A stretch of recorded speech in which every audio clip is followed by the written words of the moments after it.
2026 সালে নতুনভাবে কোচিং স্টাফে অন্তর্ভুক্ত হওয়ার মাধ্যমে ব্রাজিল ন্যাশনাল ফুটবল টিম এক নতুন অধ্যায়ের সূচনা করেছে। সহকারী কোচ হিসেবে ডেভিড আনচেলত্তির সংযোজনকে ঘিরে ইতিমধ্যেই ফুটবল মহলে ব্যাপক আলোচনা শুরু হয়েছে। 2026 সালটি ব্রাজিল দলের জন্য অত্যন্ত গুরুত্বপূর্ণ, কারণ সামনে রয়েছে ফিফা বিশ্বকাপ। এই বড় আসরকে সামনে রেখে দল গঠন, কৌশল নির্ধারণ এবং খেলোয়াড়দের মানসিক প্রস্তুতি নিশ্চিত করতে কোচিং স্টাফে নতুন রক্তের প্রয়োজন ছিল।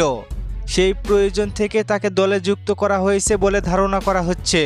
ডেভিড আনচেলত্তি দীর্ঘদিন ইউরোপীয় ফুটবলের সঙ্গে যুক্ত থেকে আধুনিক কৌশল, প্রেসিং ফুটবল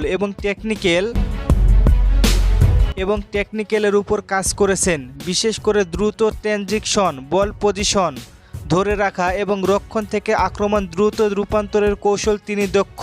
2026 সালে তার অন্তর্ভুক্তি ইঙ্গিত দিয়েছে যে ব্রাজিল এবার আরও সংগঠিত ও পরিকল্পিত ফুটবল উপহার দিতে চায়।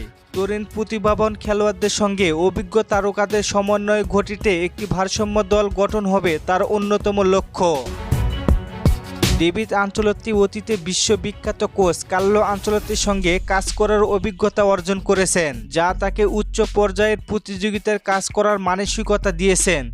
বড় ম্যাচে চাপ সামলানো, সঠিক সময় সঠিক পরিবর্তন আনা এবং প্রতিপক্ষের দুর্বলতা কাজে লাগানোর বিষয়ে তিনি পারদর্শী বলে পরিচিত। 2026 সালের পরিকল্পনায় এসব অভিজ্ঞতা গুরুত্বপূর্ণ ভূমিকা রাখবে। 2026 সালে নতুন করে দলে যুক্ত হবার পরে দলে অনুশীলনে দেখা যেতে পারে ভিন্ন চিত্র। ফিটনেস ট্রেনিং, ভিডিও অ্যানালাইসিস এবং ম্যাচ সিলেকশন সেশনে বাড়ানো হয়েছে। খেলোয়াড়দের ব্যক্তিগত পারফরমেন্স ডেটা বিশ্লেষণ করে উন্নতি ক্ষেত্রে নির্ধারণ করা হচ্ছে। এর ফলে দলটি আরও পেশাদার, কৌশলগতভাবে পরিণত হয়ে উঠবে। সমর্থকদের আশা, 2026 সালে এই নতুন সংশোধন ব্রাজিলকে আবারও শিরোপা জয়ের স্বপ্ন দেখাবে। সহকারী কোচ ডেভিড আনচেলত্তির ভূমিকা হবে নৈপুণ্যের শক্তি হিসেবে কাজ করা, দলকে সংগঠিত রাখা, কৌশলে বাস্তবায়নে সহায়তা করা এবং খেলোয়াড়দের সর্বোচ্চ পারফরমেন্স বের করে আনা। সব মিলিয়ে 2026 সালে তার নতুনভাবে অন্তর্ভুক্তি ব্রাজিল ফুটবলের ভবিষ্যতের জন্য এক গুরুত্বপূর্ণ পদক্ষেপ হিসেবে বিবেচিত হচ্ছে। আবারও দেখা যাচ্ছে বাবা ছেলের কোচিং প্যানেল।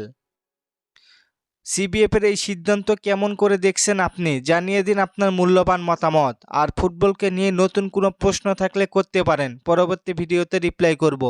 ধন্যবাদ।